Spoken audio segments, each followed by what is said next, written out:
Hello, ladies and gentlemen. Colleen Gallagher here with the Colleen Gallagher podcast. I'm so hyper today, which is good. But anyway, today we have a very important, special topic, which is we are having a party. We are having a party. I feel like I need to make my own little what's this called?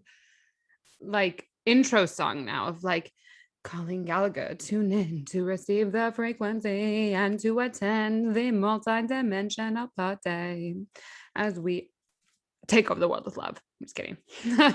Not really. Okay, but anyway, we really are having a party. We really are super excited for everything. But before I get into everything, welcome. If you've never been here, my name is Colleen Gallagher. I have this on Apple Podcast, on Spotify, iHeartRadio, every single podcast you could find outlet. This is there. We also have the video live on my YouTube. So I'm looking at myself right now, which is really looking at you. Hi. So you can always catch the video replay there so you can physically see me. I know I like the visual activation sometimes. And my intention for this show is just going to be brief. I just want to let you know, just an important announcement that's happening is that we are having a party. We are having a party. And it is going to be in 14 days, which is exciting. It's going to be on June 8th. This is a virtual party, so you can attend from anywhere around the world. And we have rainbow tickets. So when you get it, you get a rainbow ticket. Instead of like a red carpet ticket, it's a rainbow carpet virtual ticket. And what this party is about is my third book launching, An Uncompromised Life, Overcome Heartbreak and Trauma, Truly Experience the Unexplainable, and Fall in Love. So it's such a phenomenal book. This book it feels like surreal, you guys. If you would have told me where I was in my life, 12 months ago, I was a very different woman. I could barely get out of bed. I mean, I was probably extremely depressed. I wasn't diagnosed, but it was really heavy. It was really, really hard for me, you guys. I really had co-created a relationship with a man that I really loved the potential of this man. I really loved the essence of who he is at his core when his life infrastructure isn't the way that it is, like who he is behind the mask, who he is behind who he portrays to the world. Man, he was just such an incredible, beautiful human. And in so many ways, I'd never really, in so many ways, I'd never felt like that. Like I'd never felt this like excitement to be around someone. I'd never felt like this, like dream of the future, like, oh my gosh, but he had a lot of other things in his life, like other women. He had a lot of, other things like dishonesty.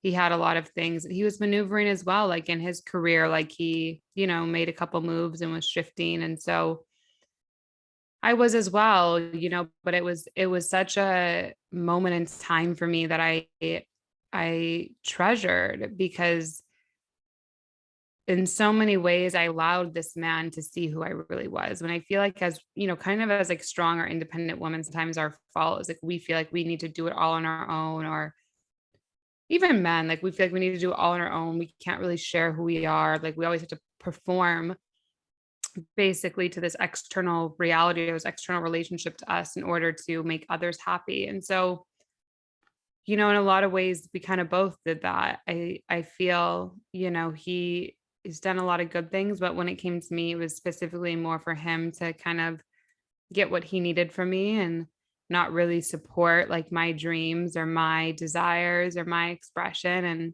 to his fairness, he probably didn't really know how to do that with someone like myself. Probably hadn't really dated someone like myself before, but according to him, we never dated. So I guess he wouldn't use that terminology. He would just say we hung out and went dancing a few times.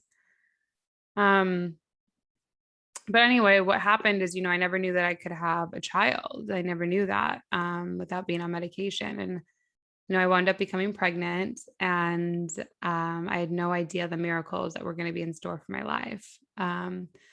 I had a higher calling from God within me telling me to let the child go, so to have an abortion. And in this book, I really open up about that abortion. I really go into the depths of what it physically feels like on a biological level to go through that.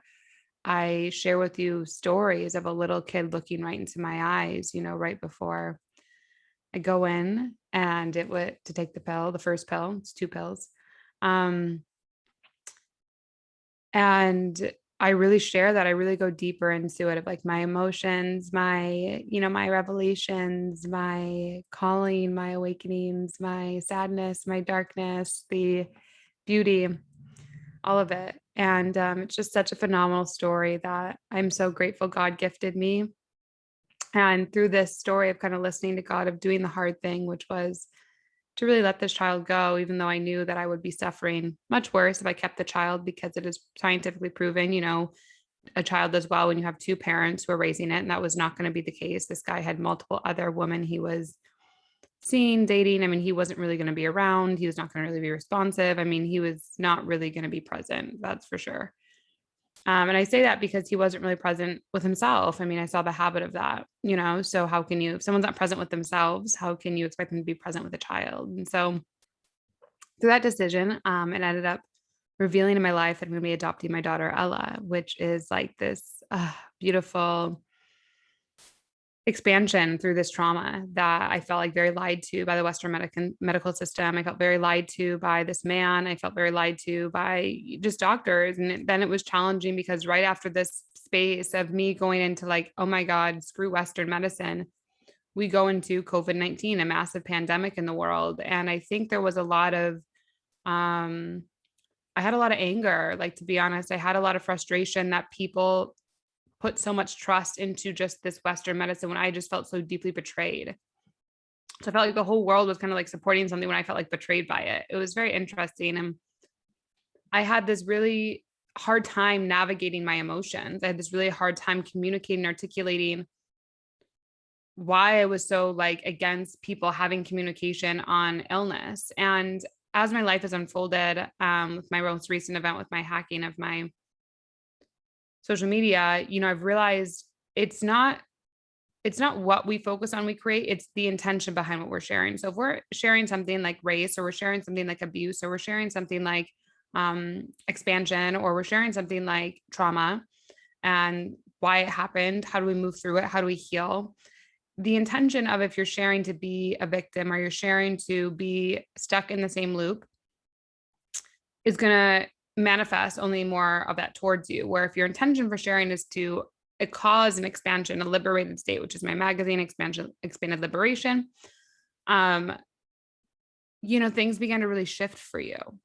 So this book is just so special because it really, as we're entering back into the world, it's just going to be an incredible time to party and be together and dance and talk about what needs to be talked about. Like, we all have so many different feelings about what's gone on this past 18 months. We've all had so many feelings about people that we've lost and how do we cope with loss. In this book, I go over that as well.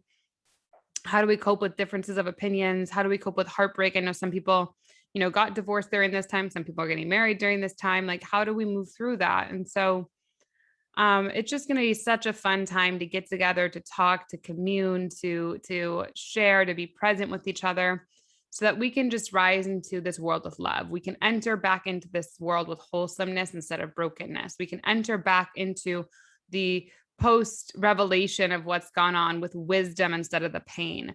And I feel like that's really the moral of this book. The moral of this book is to really allow you to understand that whatever you've gone through, there's miracles. Whatever you've gone through, there is still hope for love to happen for you. Whatever you've gone through, the best is yet to come. Whatever happened is because there's a better case scenario coming in your life, in your divinity, in your expression, in your creation.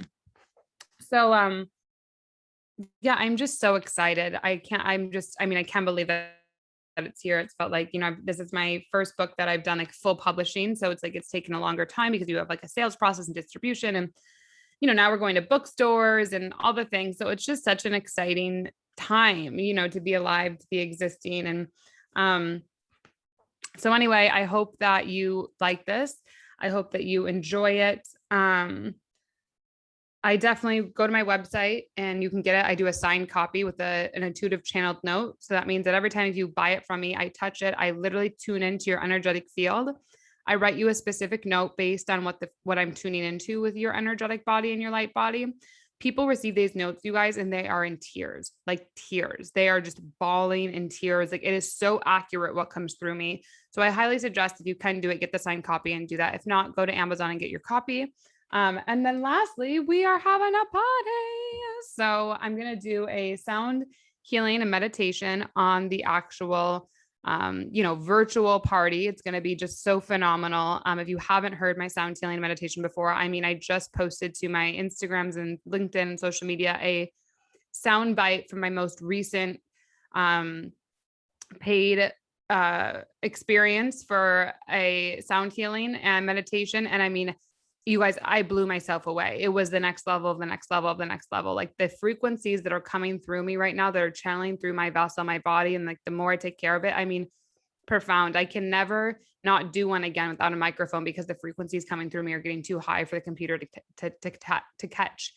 So it's just so amazing. I mean, I channeled the Orion's belt, we channeled the Pleiades, we had the Arcturians. I mean, I've never channeled so many frequencies in one specific or star systems during one specific meditation. So that was amazing. If you want that specific one, that's in my anxiety relief workshop on my website. So go to that, you get that, and you get lifetime access.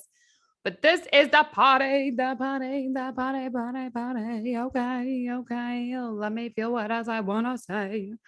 Let me think about this. I feel like there's something else present. You guys can take a sip of my coffee. I think what I just want you guys to know is, I would have never imagined a year ago I'd be sitting here. And, I took a lot of time to heal.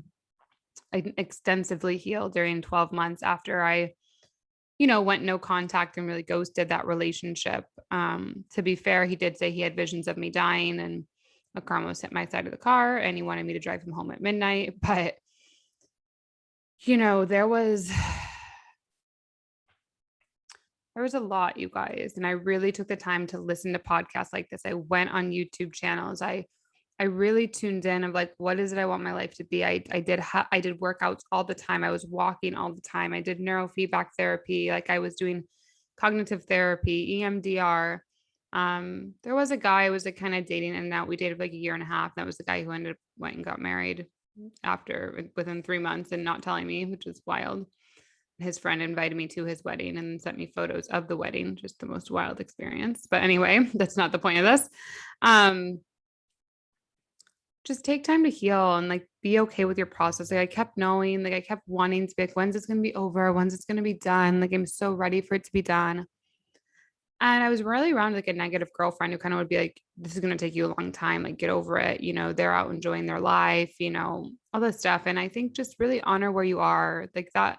I remember people would say that like, you wish you had this time back later in life, and there's times I'm like, no, I wouldn't. Like, I'll be so excited this would be done. And in a way, I was excited for that space to really pass. Like, I really was ready to be done being sad, done being depressed, done being like, God, this just feels so heavy. Like, I miss him. Like, I wish he could be here. Like, I feel like he didn't show up for me. Like, I feel like I'm doing this all alone. Like, there was a lot, it was really heavy. It was really heavy. So I just want you to know if that's where you are when you're listening to this, like it just feels heavy. It feels like there's a lot going on. This party is for you. Like I showed up to parties like this, safe spaces and kind of peeked my head in. And even if I was quiet, I would just sit there and, be proud of myself that I just wasn't laying in my bed or be proud of myself that I was out connecting with people. Like, I remember one time I went to Catch LA and it was with 2 women. I really didn't want to go. And I don't know. I just knew I wasn't going to resonate with one of them, but I was like, you know what? It's going to get me out. I'm going to enjoy the food no matter what. And remember I went out to that dinner and afterward I was like, oh, okay, I kind of see why I need to be more picky about who I hang out with, or maybe it'd be better to go hang out by myself. But I still was like, in that moment, it was perfect because it reminded me how far I'd evolved. It reminded me of what kind of people I do want to be around. And so I don't feel this, obviously it's my event, is going to be like that. I think we're going to have amazing people here who are just ready to heal, who want to really like be like, hey, I went through some stuff and I'm transitioning through that. And I just want a space to feel safe. I want a space for my story to be heard. I want a space for me just to be myself. Like that was really hard, you guys, after what happened to me, because I felt like I showed this man part of myself. Like I would show him parts of me and he would really shame me, like unintentionally, but he really would. I guess I allowed it, I still allowed it to take credit for that. But yeah, he would say like mean comments or backhanded comments that really at the core went against of who I was. And so I thought I had to hide those parts. I thought I had to be ashamed of those parts because then he wouldn't like me or he wouldn't love me. And it's just so challenging because when we like are infatuated with someone and we like so enjoy being around them and their energy and the cultivation together, but it's not sustainable. It's like in very short moments we can kind of get addicted to that because we don't really know what we're worth. We don't know that we deserve that all the time. I think that was even really hard for me, is like I would see him dating like other women and he'd be saying stuff and then he'd like say stuff to me and I'm like, do they know you're saying that to me? Or like, what are you saying about me to them? Like it was just very messy. It was very, very messy. Um and challenging, Yeah, it's all very hard. It's very challenging. It's hmm, all part of the journey, all part of falling in love. And through that, I birthed so many, I mean, these 12 principles, my daughter Ella. And so I just want you to know, when you're listening to this, I would have never expected my life to be where it is now, like where I go on like dates weekly. And like I have multiple guys I'm dating, they all know about each other, but it's like, I don't know, I would have never imagined that, and it's like now every guy just like every date like blows me out of the water, like blows me out of the water. Like every single one is like just the next level. Like they're so attentive, they're so present, they're so like, what do you want to experience out of this relation, out of this dynamic? Like it's just so beautiful because you're really getting the depths of what you both can bring out of someone.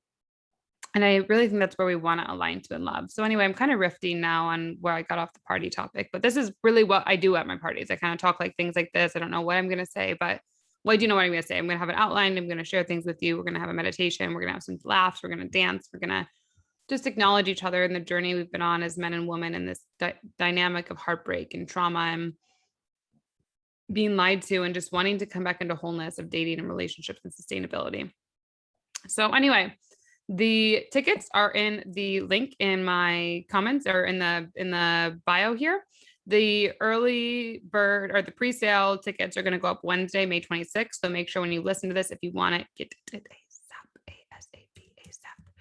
I'm so excited, you guys. This is just going to be stellar. And make sure if you get it, you get the book, or if you don't have the book, get the book because you're going to want to have the book. So anyway, I love you guys. Tune in to receive the frequency. Make sure you subscribe on Apple Podcast and make sure that you leave a review.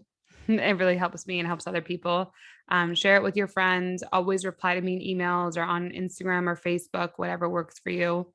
I'm here. We're here together. I want you to know, like, I really deeply care about you. I deeply want you to win. I deeply want you to know you're not alone. And I want to be a space for you to come and express what's on your heart and really create a sustainable lifestyle career out of that. So I love you so much.